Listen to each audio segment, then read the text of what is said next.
My name is Emily. I never thought my life would take such a turn.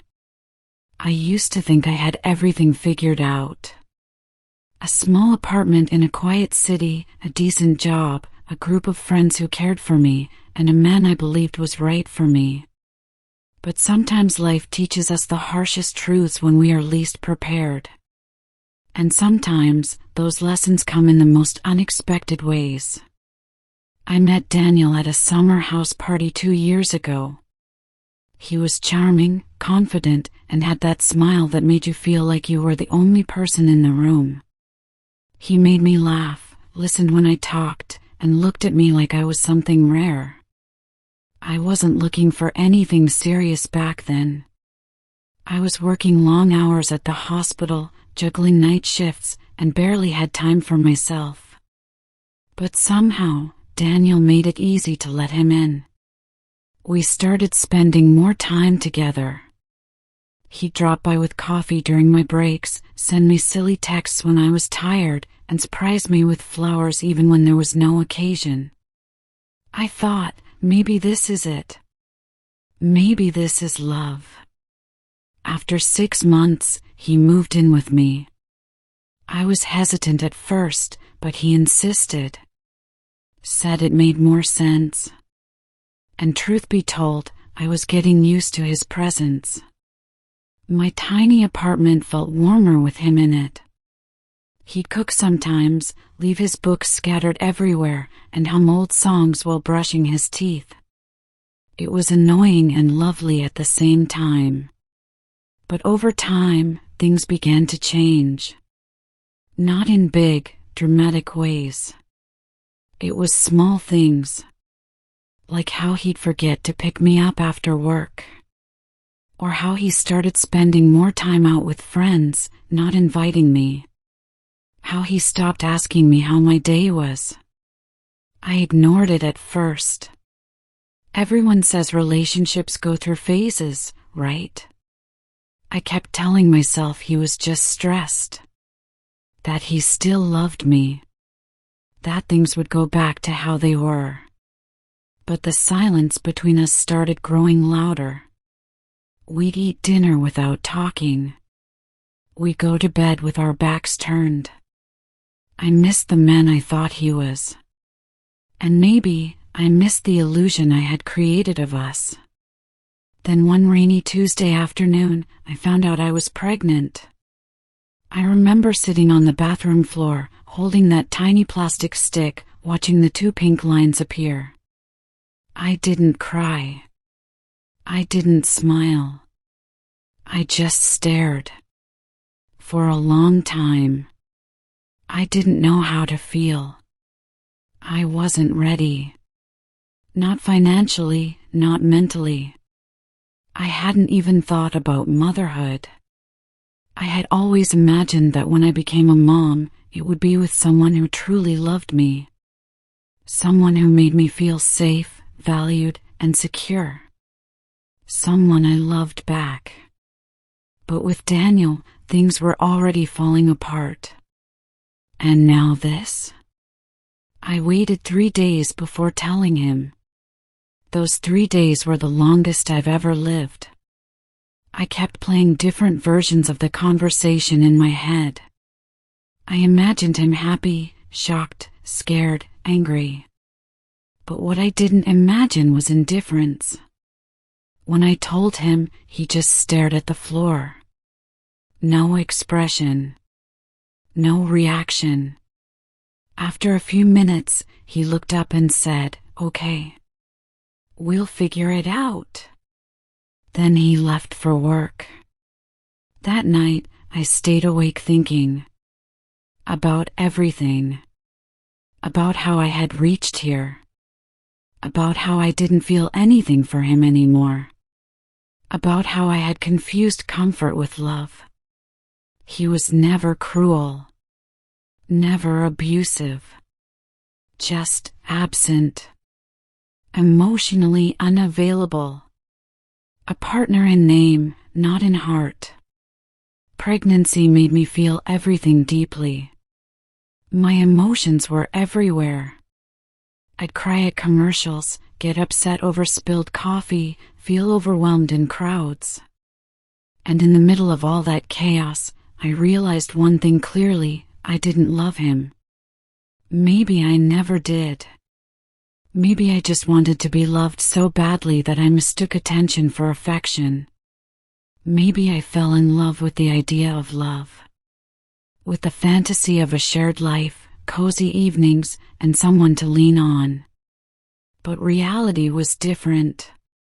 Daniel wasn't a bad person, but he wasn't right for me, and I wasn't right for him. We were two people trying to fill voids in each other without knowing what we really needed. He wanted peace, silence, no confrontation. I wanted depth, connection, passion. The more my belly grew, the more distant we became. We started sleeping in separate rooms. He started coming home later and later. And I stopped waiting up. I began preparing for the baby alone. I read books, watched videos, joined online forums. I decorated the nursery with soft colors and tiny stars on the walls. Every little sock I folded, every diaper I arranged, I did it with a strange mix of fear and calm. Because even though everything felt wrong, something about this child felt right. I started thinking about the kind of mother I wanted to be. Strong, patient, independent. I wanted to raise a child who knew love, not just from others, but from within themselves. And to do that, I had to start with myself. That's when I made the decision to raise the baby alone. It wasn't easy. The conversations, the paperwork, the judgment from friends and family. But deep down, I knew it was the right thing to do. Staying in a loveless relationship just for the sake of a child would teach the wrong kind of love. It would be a house full of silence and heavy air. So I told Daniel. One evening, I sat him down and said I wanted to raise the baby on my own. He nodded. No questions. No arguments. Maybe, deep down, he felt the same. After that, we slowly started living separate lives. He moved out a month later. I kept the apartment. It was tough financially, but I managed. Pregnancy wasn't like the movies. It wasn't all glowing skin and soft music. It was back pain, swollen feet, random cravings, and endless mood swings. But in the middle of all that discomfort, I found strength I didn't know I had. I started journaling every night, writing down my fears, my hopes, and every kick I felt from the baby.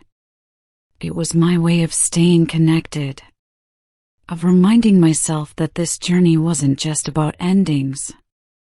It was about beginnings. Friends came and went. Some stayed, some judged. Some called me brave, others called me reckless. But none of their opinions mattered as much as the quiet voice inside me that kept saying, "You're doing the right thing." Sometimes, in the middle of the night, I'd talk to my baby. Tell them stories. Whisper dreams. Promise them love. And in those moments, I felt something I hadn't felt in a long time: peace. Because even though the road ahead was uncertain, it was mine. And that mattered more than anything. The night I felt my first contraction, I was alone. No dramatic water breaking, no panicked rush to the hospital. Just a deep ache in my lower back, followed by waves of pressure that came and went, slowly but surely. I had read enough to know this was it. The hospital was quiet at 2 a.m. The lights buzzed softly above me as I signed my name on the admission form with trembling hands. I had packed everything ahead of time. A little bag with baby clothes, diapers, a soft blue blanket I bought on a cold Sunday morning, and a photo of my mother who had passed years ago. I didn't call anyone. Not Daniel. Not even my closest friends. This moment was mine. Labor was longer than I expected. The pain was sharper, the exhaustion deeper, and yet in all of that agony, there was a strange kind of clarity. As if my body was finally catching up to all the emotions I had buried for months. Every push felt like letting go. Every cry like cleansing. And when the baby finally arrived, when I held that tiny wrinkled face against my chest for the first time, I broke down completely.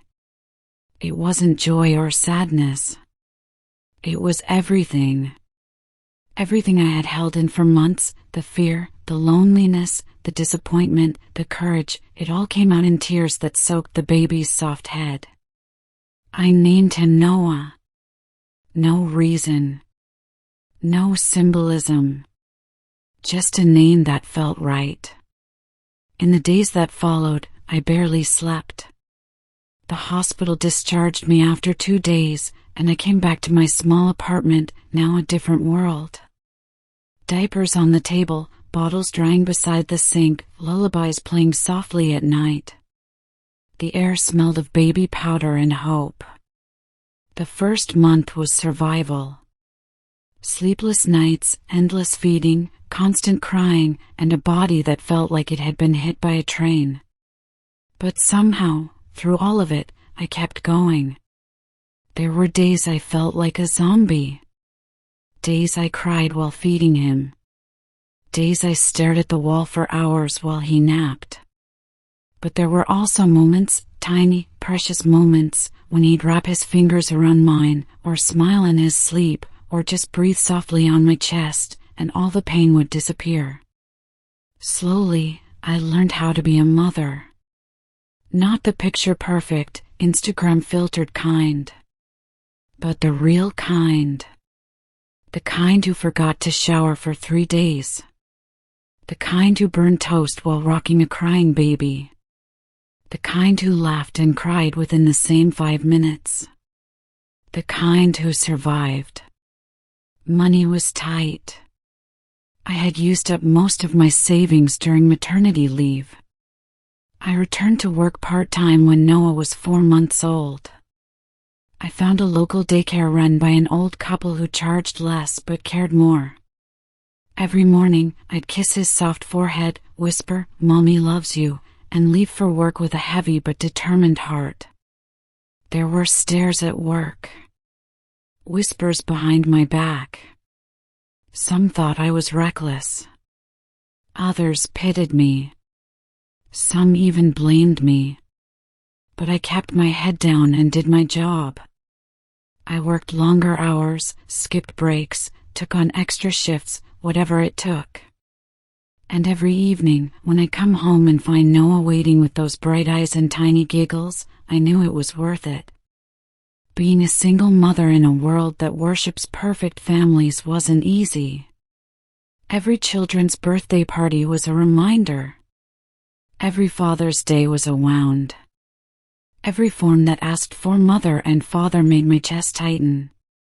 But I refused to let that define me. I didn't want my son to grow up seeing a mother who was always sad, always bitter. I wanted him to see strength. I wanted him to see that even when life breaks you, you get to decide whether you stay broken or rebuild. So I started rebuilding. I began taking night classes to finish the degree I had left halfway years ago. It wasn't easy, juggling a job, a baby, and school. But it gave me purpose beyond just survival. I wanted to build a future where Noah would never have to see me struggle. I wanted to give him more than just love. I wanted to give him stability, pride, and the inspiration to never settle for less. I made new friends. Other single moms from support groups. Women who carried invisible scars like me. We'd meet on weekends, share stories, exchange baby clothes, and cry when needed. It was healing, knowing I wasn't alone.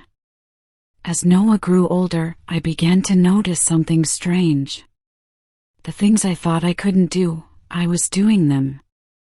The fears I thought would consume me, they had faded. The sadness that once clung to me like a shadow, it was now just a memory. I found joy in simple things. Late-night cuddles. First steps. Messy drawings. Birthday balloons. The way he called me Mama with a sleepy voice in the morning. The way he ran to me after daycare, arms wide, face lit up like sunshine. And somewhere in all of that chaos, I found myself again. Not the old Emily, the one who needed someone to feel complete. But a new one. Stronger. Wiser. Softer in some places, harder in others. A woman who had walked through fire and come out alive. One evening, when Noah was about 3, we sat on the balcony watching the sunset. He looked up at me and said, "Mama, you're strong like superheroes." I smiled, my eyes filled with tears, and whispered, "You made me strong." Because the truth is, I didn't rescue him. He rescued me. From a life where I had forgotten my worth. From a love that was hollow. From a future that had no direction. And now, I speak to every woman out there who feels stuck. Who stays because leaving is scary. Who confuses attention with love. Who thinks having someone is better than being alone. Please listen. You don't need a partner to be complete. You don't need someone to tell you that you matter. You are enough. Just you. With your messy past, your broken dreams, your unfinished stories. Sometimes the biggest love story is the one you write with yourself. Yes, I was pregnant and alone. Yes, I was scared. Yes, I cried myself to sleep. But today, I stand tall. Not because everything went perfectly, but because I chose not to settle for a life that didn't feel right. And if you're reading this, sitting in silence, feeling like no one sees your pain, know this, I see you. I was you. And you can come out stronger too. Love is not about having someone beside you. It's about having peace inside you. And sometimes, the strongest, most powerful thing you can do is walk away from what doesn't feel like home, even if it once did.